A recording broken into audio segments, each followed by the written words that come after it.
everyone. Thank you for tuning into the Postmodern Realities podcast from the Christian Research Institute and the Christian Research Journal.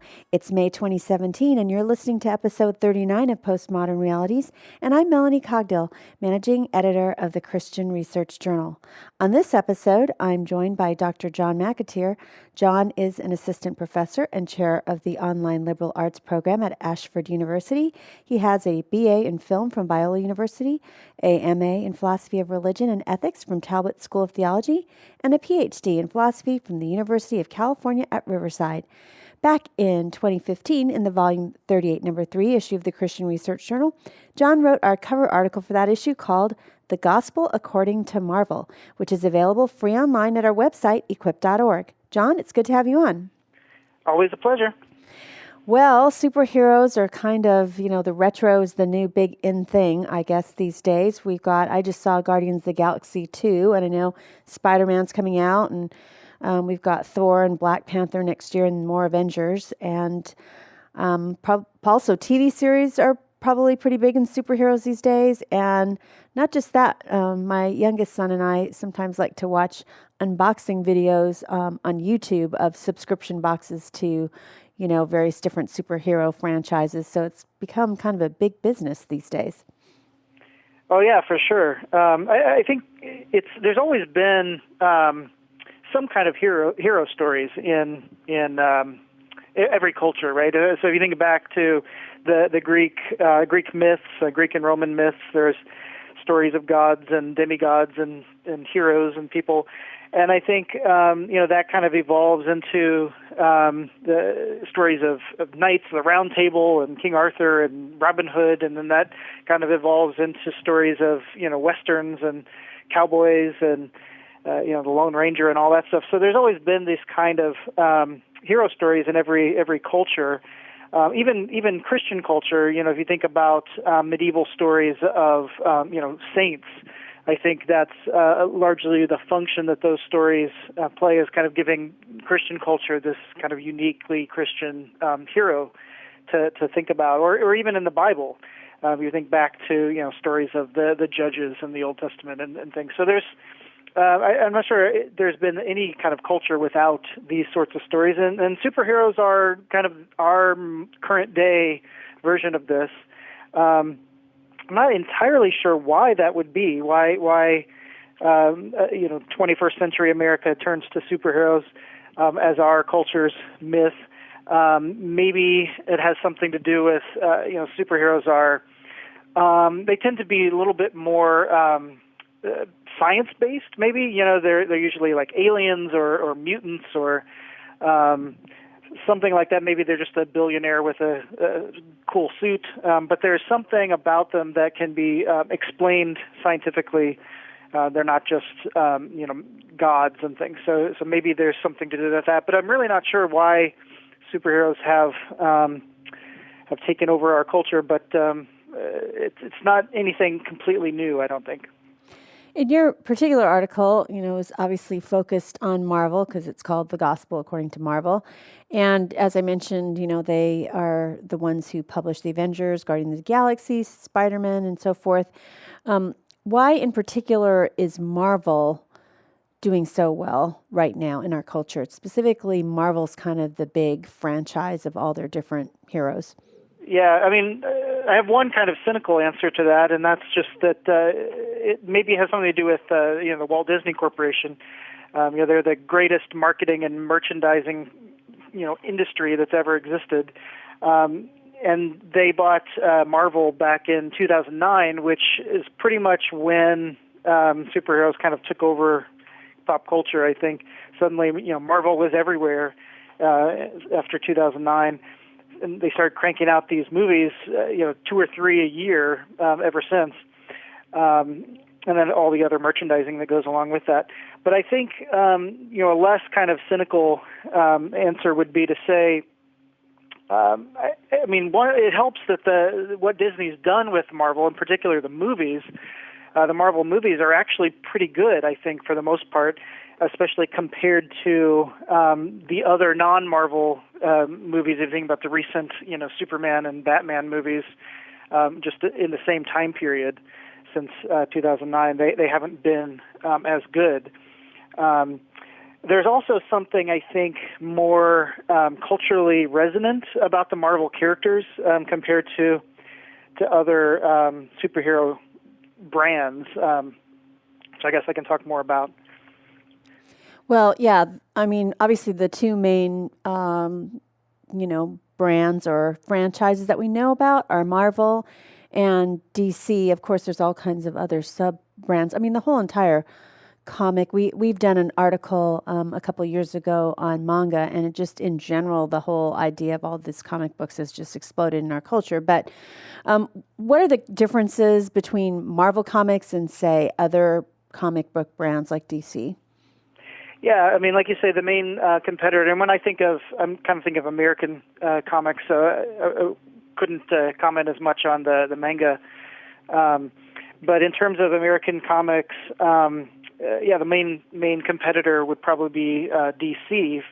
And if you think DC is really like what historians of comics call the Golden Age comic brand. They started back in the 30s and 40s. They have a lot of the original kind of iconic superheroes, like Superman was the first, and then Batman and Wonder Woman, and some of those original oldest comics, and they flourished, like I said, in the 30s and 40s, but then kind of declined in the 50s, and then in the 60s you had what we call the Silver Age of comics.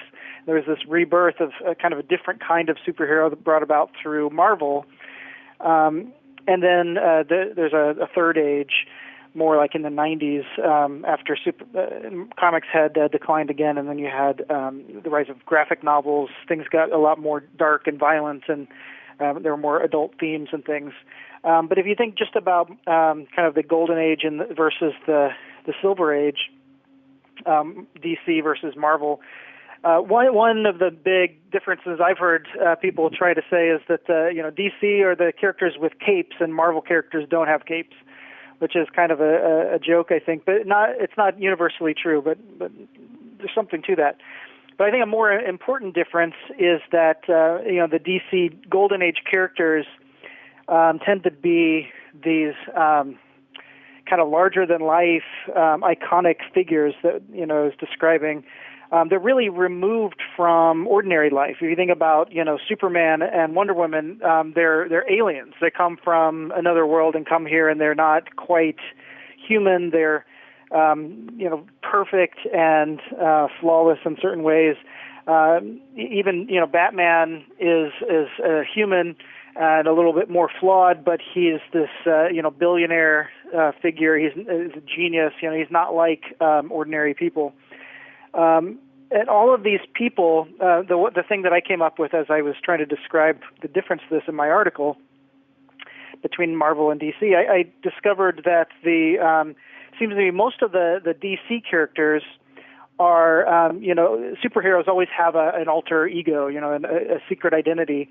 Well, in DC, it's always the hero puts on a disguise to disguise themselves as a regular person. So Superman is Kal-El. He's this alien from another planet, and he comes to Earth and dresses up like an ordinary person, like Clark Kent, but he's really a superhero. But then you contrast that with Marvel. In Marvel, it's the other way around. It's ordinary people who put on a disguise to become a hero. So if you think about Spider-Man, he's Peter Parker is just this ordinary teenager who is not an alien. He's not a super being. He's just a kid who accidentally gets these superpowers, and then he puts on a disguise to become Spider-Man. So it's the difference between a super being pretending to be an ordinary person versus an ordinary person becoming a superhero. So that's one of the main contrasts. But what that does, I think, that different approach to the heroes, been the Golden Age versus the Silver Age, I think gives Marvel a more kind of down-to-earth, realistic approach to these heroes. Marvel wants you to identify with the characters. Maybe this is just a difference between the 30s and the 60s. In the 60s was much more about this kind of youth movement. They wanted you to identify with the characters, not just idolize them as more important than yourself, the way that the DC characters are. You might look at Superman and fantasize about what it would be like to have those powers. What if I could fly? What if I was impervious to being shot or whatever? But you don't. It's hard to identify with Superman as a person. He's too perfect. He never makes mistakes. He never learns anything. He's just there, beyond ordinary humanity. But then when we read a story of Spider-Man, as Peter Parker, especially if you're reading him as a teenager, you can really watch his ordinary life struggles. He goes to school. He worries about grades and about, he has to get a job after school to help pay for his aunt who's sick. And he has these really ordinary life struggles that you can identify with. And he doesn't always make the right choices, so he's not perfect, and he learns things. And a lot of Marvel characters are like that, I think, and that gives them a kind of realism compared to other comics like DC. That's really the strength, I think, of Marvel. You're listening to the Postmodern Realities podcast from the Christian Research Institute and the Christian Research Journal. Today's guest is John McAteer.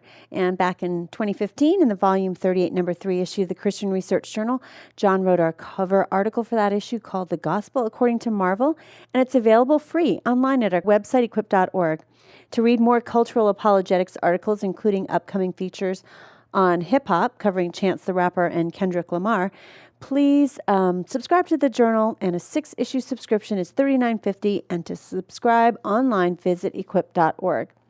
We were just talking about the differences between two views of heroism, between DC and their heroes that seem perfect, and Marvel characters who seem more down to earth and more real, just the perfection of the DC versus the ordinary with the Marvel. But when you think of superheroes, aren't we supposed to have them as role models? Aren't we supposed to look at them as these perfect beings, kind of like Superman, like unattainable? They're something to look up to?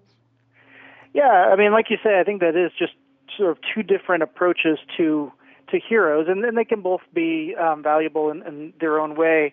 But at the same time, I wouldn't say the contrast is just, between being a role model versus not being a role model, because I do think most classic Marvel characters like Spider-Man and Thor and the Avengers and those people, I do think they can be role models. I think they're actually better role models than Superman and Batman precisely because they're not so far removed from ordinary life. You can identify with them and learn from them how they overcome their mistakes. You can then apply that and learn in your own life how to overcome your challenges. And because they're real people like you can actually imagine yourself being them. So you might think being a role model actually requires you to be able to imagine yourself as the other person. So if they're too perfect, then they don't have that role model function. Whereas, Marvel characters being down to earth allows them to be role models because you can put yourself into their position. And they're not, the Marvel characters, they're not sort of naturally good. They have to learn how to be good. They get these powers, and there's usually this process in their origin story or whatever where they learn to become a hero. And I think that's something that we can identify with. We're just like them. We're flawed characters. We may find ourselves with some unique ability. I mean, I think this is a biblical theme that God gives everybody gifts, whether it's spiritual gifts, supernatural gifts, or just our ordinary natural abilities and talents. We all have something that God has given us that we are to steward and use for God's glory and to be a force for good in the world. But then nobody's perfect. We're all tempted to use our natural abilities and gifts for selfish gain or just to not even use them at all. And so we're all sinners. At the same time, no one is beyond redemption, right? Even if you fail, you can always have another chance, and there's always that next opportunity to use your life to glorify God. And so when we fail, we can be forgiven. And I think this takes us beyond the typical kind of black and white world of DC Comics. If you think about Superman versus Lex Luthor or whatever, it's just sort of Superman is perfectly good and Lex Luthor is perfectly evil, and it's this good guys versus bad guys thing. Whereas I don't think that's especially biblical. That sounds more like kind of Manichaeanism, where there's good versus evil. But in Christianity, we have even our saints, Paul and Peter and people like that, have themselves a mixture of good and sin, and even our the villains in the stories in Christianity can still be redeemed. And you actually see people like Paul, who were initially a villain in the story, and then he's redeemed. So and that seems more not only realistic but also biblical. So we get this sense in Marvel stories where I think they're all stories about ordinary, flawed people who find themselves with these unique abilities and then have to figure out how to use those abilities to be a force for good in the world.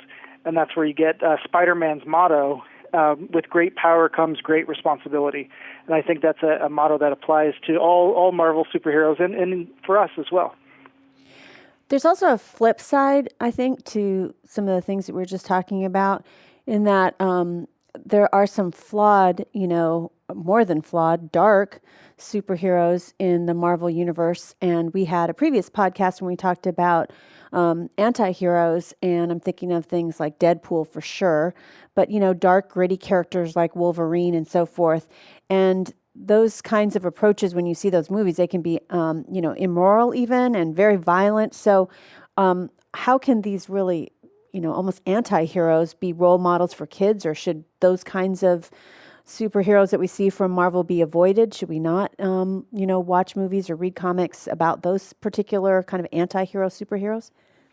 Yeah, I mean, that's a challenge for sure. And I like you said, we did that whole other podcast about that. So I hope your listeners, if they missed that one, can go back and listen. I won't kind of re-say everything we talked about then, but in general, I would say here it's not just Marvel. Marvel, as I said, started the whole idea of having the flawed hero back in the 60s, and but now DC and other comics have become less idealistic too. So starting in kind of the late 80s and early 90s, you see this new interpretation of Batman, where Batman becomes much darker and more violent and more flawed, and so you have all comics have shifted this direction. So I think it's really just what happened in American culture in general.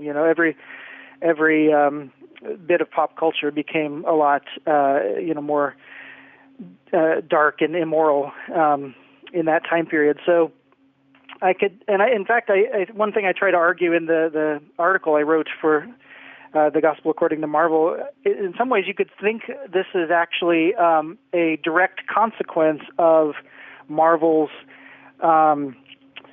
desire to be realistic, right? So if you think about back in the 60s, they wanted to have psychologically realistic characters that are ordinary people and they're kind of like regular people in real life.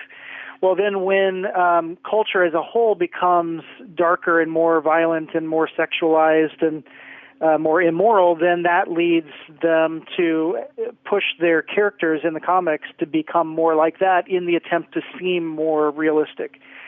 So that's maybe a dark side of this quote-unquote realism, that they've gotten themselves in this corner of having to push further and further in the name of realism.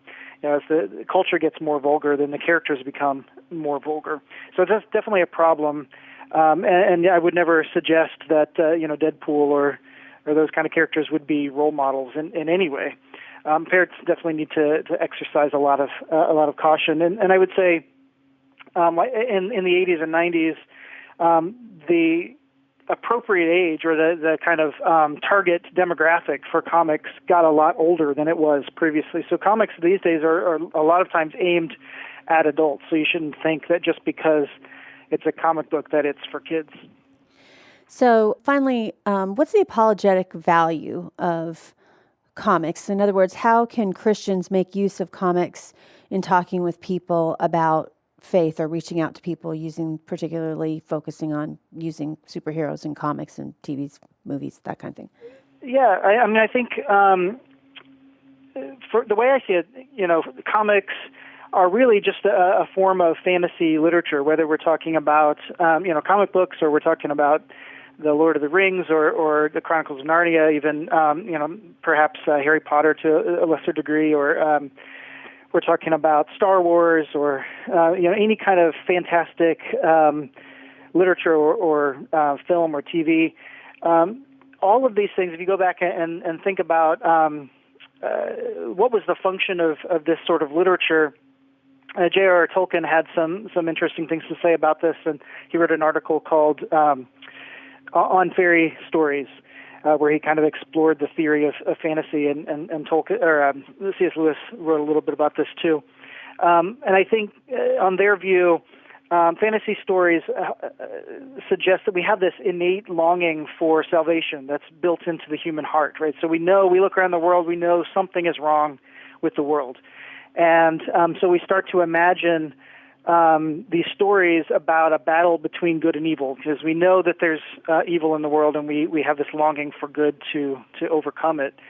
And superhero stories are an interesting version of this story, because they show us that when human beings try to imagine a savior who's going to save us from evil, we as humans instinctively know that our savior has to be human, but also more than human, right? So maybe that's one way of interpreting ancient Greek and Roman myths, and you have these people who are children of the gods, like Hercules and things. But we get the same idea in comic books, where these people who are human beings, but they're more than just human beings.